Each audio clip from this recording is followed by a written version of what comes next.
नमस्कार दर्शक बंधु, आज सकाळर 10टी बड़ खबर आसी।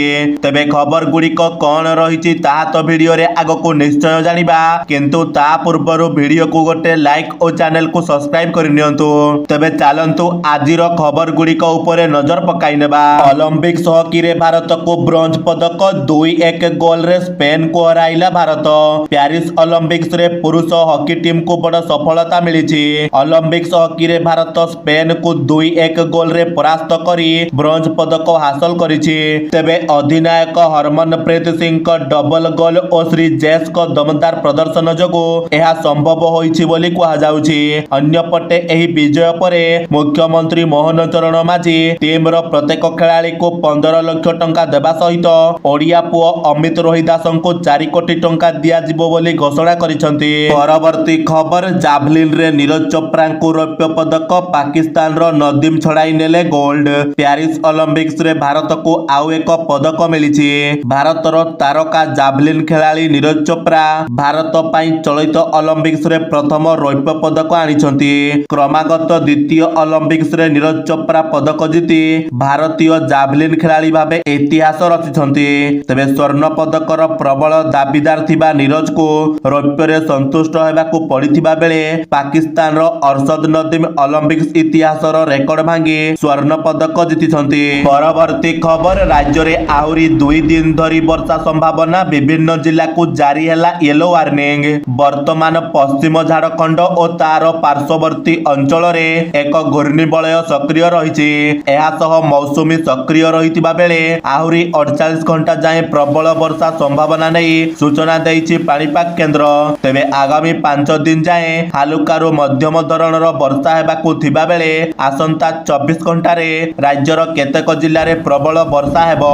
आज बरगढ़, संबलपुर, झारसुगुड़ा, सुंदरगढ़ और केन्दुझर जिल्ला रे प्रबल वर्षा पाई येलो वार्निंग जारी होइछि।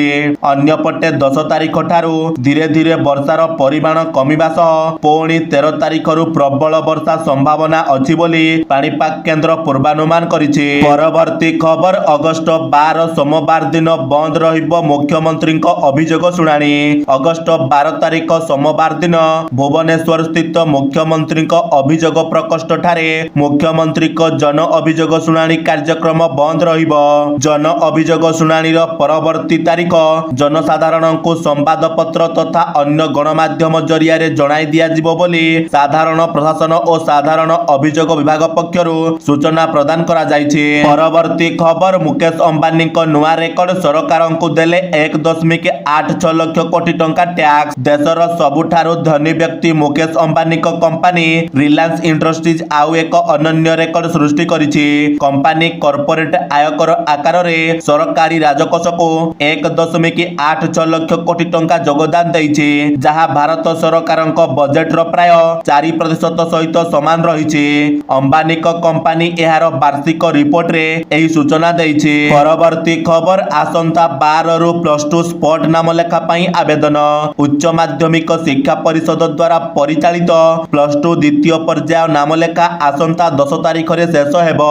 तेबे नामलेखा सरिबा परे स्पोर्ट नामलेखा अनुष्ठित हेबो।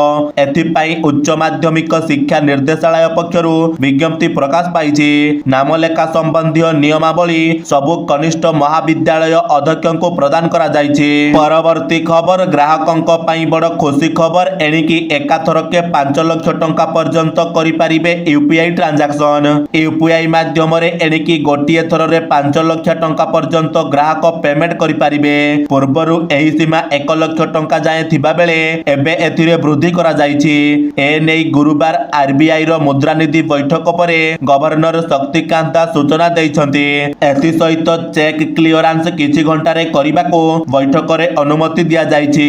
अन्यपटे बैठक रे रेपो रेट बा सुध हार अपरिवर्तित रखिबा सहित भारतर अभिवृद्धि हार 7.2% रहिबो बोली केंद्रीय बैंक गवर्नर शक्तिकांत दास घोषणा करिसंती। परवर्ती खबर, इतिहास रचिबो इसरो, अगस्त 15 रे लॉन्च करिबो विभिन्न धरणर सैटेलाइट। स्वाधीनता दिवस रे भारत आउ एक इतिहास रचिबाकू जाउछि।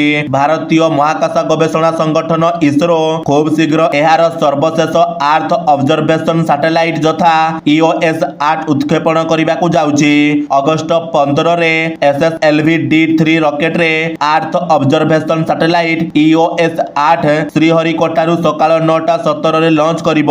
175.5 କିଲୋଗ୍ରାମ ଓଜନର ଏହି ଉପଗ୍ରହଟି ପରିବେଶ ମନିଟରିଂ, ବିପର୍ଯ୍ୟୟ ପରିଚାଳନା ଏବଂ ବୈଷୟିକ ପ୍ରଦର୍ଶନ ପାଇଁ ବ୍ୟବହୃତ ହେବ।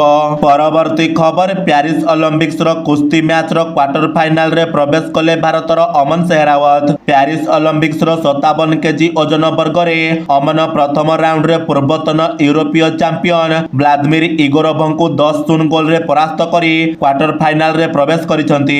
ସେପଟେ କୁସ୍ତି ମ୍ୟାଚରେ ଭାରତର ଅଂଶୁ ମଲ୍ଲିକ ପ୍ରଥମ ରାଉଣ୍ଡରୁ ହାରି ସାରିଛନ୍ତି।